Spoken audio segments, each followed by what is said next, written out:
Thank you, Mr. Speaker. And thank you, Mr. Levin, for this special order and bringing to the attention of our colleagues in the country the importance of providing unemployment insurance for the millions of people who are struggling and danger of losing their homes and the ability to feed their families. And as a businessman of the last 32 years, I like to point out to these people who somehow like to characterize these people as scufflaws who don't want to work, and remind them that you don't qualify for unemployment insurance unless you're a worker and have been found yourself unemployed by virtue of circumstances you had no control over.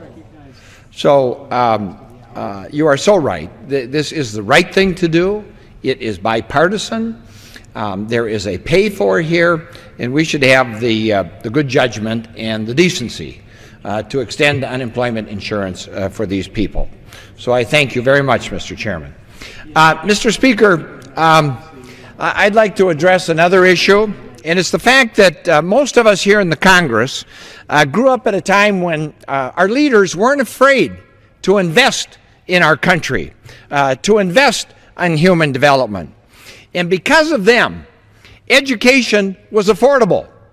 Well, guess what? That's no longer true. And now we're faced with a Ryan budget that cuts Pell Grants for poor and needy kids who'd like to get a postgraduate education. Medicare. Nothing has ever done more to extend the lives of more people than Medicare. In a little over a generation, we went from a nation with a life expectancy of about 47 to over 77 in a little over a generation. And what does the Ryan budget do with Medicare? It eliminates it as we know it. Turns the elderly back over to the insurance industry.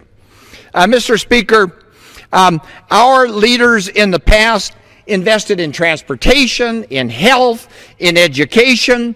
They created the strongest economy and the strongest and largest middle class in the history of the world. And now our bridges are falling down. And what does the Ryan budget do? It cuts funding for transportation. Mr. Speaker, let's be honest. The simple truth is the Ryan budget cuts funding for all the investments that created and were responsible for the incredible national and individual success that our generation has enjoyed. Cuts everything from Head Start to health to essential air service, funding for basic research, for health and technology, so many of the things that made us a great nation. And now we don't have, after being the beneficiaries of what our generation before us did, we don't want to invest in the future of our children and their children. Mr. Speaker, it's time for a budget that acknowledges the real foundations of our prosperity, of our opportunities, and for our freedom here in this country. Let's put forth a budget that shows our gratitude for the next generation. Let's pay it forward. Let's be mindful of how